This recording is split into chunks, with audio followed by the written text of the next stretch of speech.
നമസ്കാരം. മൂന്നാം തവണയും ഡൊണാൾഡ് ട്രംപ് അമേരിക്കൻ പ്രസിഡൻ്റാവാൻ സാധ്യതയുണ്ട് എന്ന വ്യക്തമായ സൂചനയുമായി മുൻ ഉപദേഷ്ടാവ്. അമേരിക്കയുടെ ഭരണഘടന അനുസരിച്ച് ഒരു വ്യക്തിക്ക് 2 തവണ മാത്രമേ അമേരിക്കൻ പ്രസിഡൻ്റാവാൻ സാധിക്കുകയുള്ളൂ. എന്നാൽ ഇപ്പോൾ 2ാം തവണയും പ്രസിഡൻ്റായതിനു ശേഷം ഡൊണാൾഡ് ട്രംപും അദ്ദേഹത്തിൻ്റെ അനുയായികളുമൊക്കെ തന്നെ നിരന്തരമായി ട്രംപ് 3ാം തവണയും പ്രസിഡൻ്റാകും എന്ന രീതിയിലുള്ള ചില പ്രസ്താവനകൾ നടത്തിയിരുന്നു. ഡൊണാൾഡ് ട്രംപ് തന്നെ ഇക്കാര്യം പൂർണ്ണമായും നിഷേധിച്ചിട്ടില്ല. ഇക്കാര്യത്തിൽ ചില സാധ്യതകളുണ്ട് എന്നാണ് അദ്ദേഹവും പറഞ്ഞത്. എന്നാൽ ഇപ്പോൾ ഈ പഴയ ഉപദേഷ്ടാവിൻ്റെ വെളിപ്പെടുത്തൽ മറ്റു ചില കാര്യങ്ങളിലേക്ക് കൂടിയാണ് വിരൽ ചൂണ്ടുന്നത്.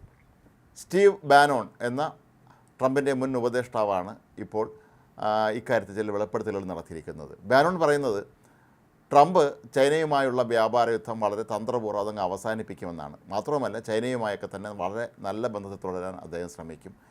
കൂടാതെ 3ാമത് പ്രസിഡൻ്റാകാനുള്ള ഒരുപാട് തന്ത്രങ്ങൾ അദ്ദേഹം ഇപ്പോൾ ആവിഷ്കരിച്ചു കൊണ്ടിരിക്കുകയാണ് എന്നാണ് പറയുന്നത്. എന്നാൽ അതിൻ്റെ വിശദാംശങ്ങളിലേക്ക് അദ്ദേഹം കടന്നിട്ടില്ല. എങ്കിലും ട്രംപിൻ്റെ രീതിയിൽ വെച്ച് നോക്കുമ്പോൾ അത് സാധിച്ചെടുക്കാനുള്ള എല്ലാ കഴിവും അദ്ദേഹത്തിനുണ്ട് എന്നാണ് ബാനോൺ പറയുന്നത്. 2016 പ്രസിഡന്റ് തെരഞ്ഞെടുപ്പിൽ ഡൊണാൾഡ് ട്രംപിൻ്റെ തിരഞ്ഞെടുപ്പ് തന്ത്രങ്ങൾ ഒരുക്കിയ വ്യക്തിയായിരുന്നു ബാനോൺ. 2021 നടന്ന ക്യാപിറ്റോൾ ആക്രമണവുമായി ബന്ധപ്പെട്ട് ട്രംപിൻ്റെ അടുത്ത അനുയായി എന്നുള്ള നിലയിൽ അന്വേഷണ കമ്മീഷൻ അദ്ദേഹത്തോട് ഹാജരാകാൻ സമൻസ് അയച്ചിരുന്നു. എന്നാൽ ഹാജരാകാത്തതിനെ തുടർന്ന് 4 മാസം ജയിലിലും കഴിയേണ്ടുന്ന വ്യക്തിയാണ് ബാനോൺ. ട്രംപിൻ്റെ സ്വന്തം സ്ഥാപനത്തിലൂടെ ട്രംപ് 2028 എന്നെഴുതിയ തൊപ്പികൾ നേരത്തെ മാർക്കറ്റിൽ പുറത്തിറങ്ങിയിരുന്നു.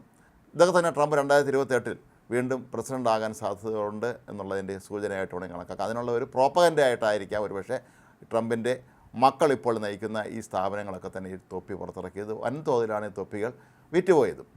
ബാനോൺ ഇപ്പോൾ പറയുമ്പോൾ നിങ്ങൾക്കൊരു കാര്യം ഉറപ്പാക്കാം, 2029 ജനുവരിയിൽ പ്രസിഡന്റ് എന്നുള്ള നിലയിൽ ട്രംപ് പല എക്സിക്യൂട്ടീവ് ഓർഡറുകളും ഒപ്പിടും എന്നുള്ള കാര്യത്തിൽ യാതൊരു സംശയവും വേണ്ട എന്നാണ്. അതായത് ട്രംപ് വീണ്ടും പ്രസിഡൻ്റ് ആകും എന്ന് തന്നെയാണ് അദ്ദേഹം പറയുന്നത്. നേരത്തെ ട്രംപിൻ്റെ അനുയായികൾ മറ്റൊരു മാർഗം ആലോചിച്ചിരുന്നു. അത് അമേരിക്കയിൽ ഒരാൾക്ക് 2 തവണ മാത്രമേ പ്രസിഡൻ്റ് ആകാൻ കഴിയുകയുള്ളൂ എന്ന ആ ഭരണഘടനാപരമായ വ്യവസ്ഥയെ മറികടക്കുന്നതിന് വേണ്ടി തുടർച്ചയായി 2 തവണ പ്രസിഡൻ്റ് ആയാൽ എന്ന് മാറ്റാൻ അവർ പദ്ധതിയിട്ടിരുന്നു എന്നാണ് പറയപ്പെടുന്നത്.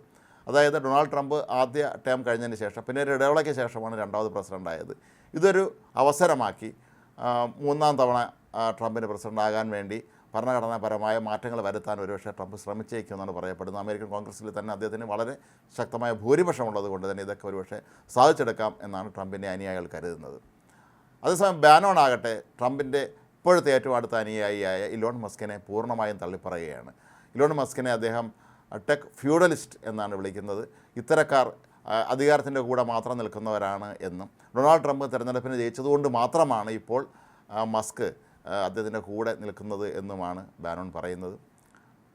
ചൈനയുമായി നേരിട്ടുള്ളൊരു ഏറ്റുമുട്ടലിന് ഭാവിയിൽ ട്രംപ് തയ്യാറാകില്ല എന്ന് തന്നെയാണ് അദ്ദേഹത്തിൻ്റെ വാദം. ചൈനീസ് കമ്മ്യൂണിസ്റ്റ് പാർട്ടി നാസികളെക്കാൾ മോശക്കാരാണ് എന്ന് ബാനോൺ പറയുമ്പോഴും അദ്ദേഹം ഒരു കാര്യം ചൂണ്ടിക്കാട്ടുന്നത് ഭാവിയിൽ ചൈനയുമായി നല്ല ബന്ധം തുടരാൻ തന്നെയായിരിക്കും ട്രംപ് ശ്രമിക്കുക എന്നാണ്. അങ്ങനെ ലോകത്തെ വലിയ ശക്തികളുടെ എല്ലാവരുടെയും സഹായത്തോടു കൂടി വീണ്ടും ഒരു 4 വർഷം കൂടി പ്രസിഡൻ്റായിരിക്കാൻ എല്ലാ അടവുകളും ട്രംപ് പയറ്റും എന്ന് തന്നെയാണ് നമുക്കിതിൽ നിന്ന് മനസ്സിലാക്കാൻ കഴിയുന്നത്.